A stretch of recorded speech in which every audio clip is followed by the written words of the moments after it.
Section 2 would be yung bare minimum setup. So, yung pang survival ng pet mo. Usually, ito yung gagamitin mo sa quarantine phase.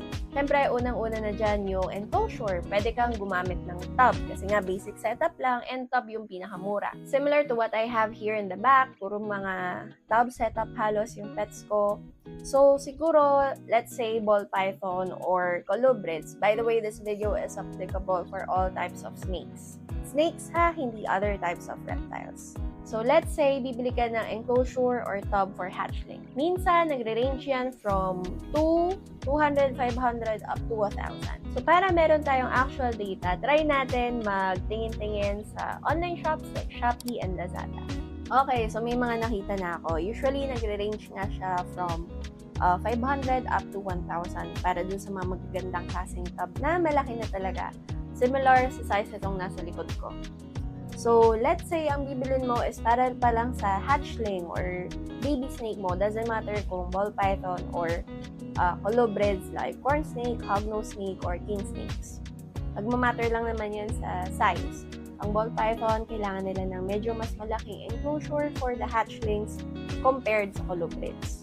Okay? So, sabihin natin, nag-budget ka ng 500 para sa enclosure mo. Next would be yung mga laman sa loob. Unang-una na dyan yung substrate.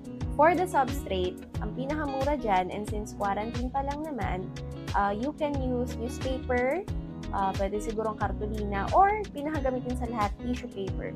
Kasi mura lang yung tissue paper.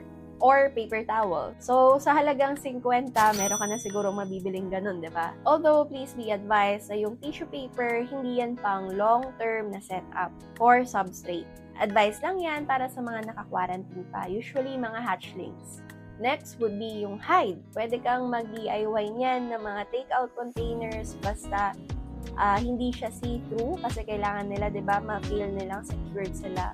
So, pwede yung mga take-out plastic containers from fast food chains or mga restaurant.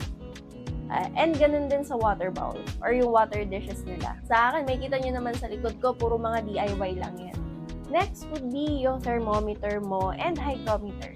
May mga nabibiling hybrid niyan sa Shopee or Lazada for around 200 pesos. So with that, 750 na yung running total mo. We are getting the lowest amount dun sa estimated range for our computation.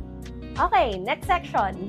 Section 3. Ito yung mga absolute needed or mga non-negotiables mo na essentials. So since meron ka ng hygrometer and thermometer, hindi mo na kailangan bumili. In most cases, hindi mo rin naman kakailanganin ng heating equipment or heating materials like heat bulb, heat mats. Depende na lang kung saan ka nakatira, natural na malamig.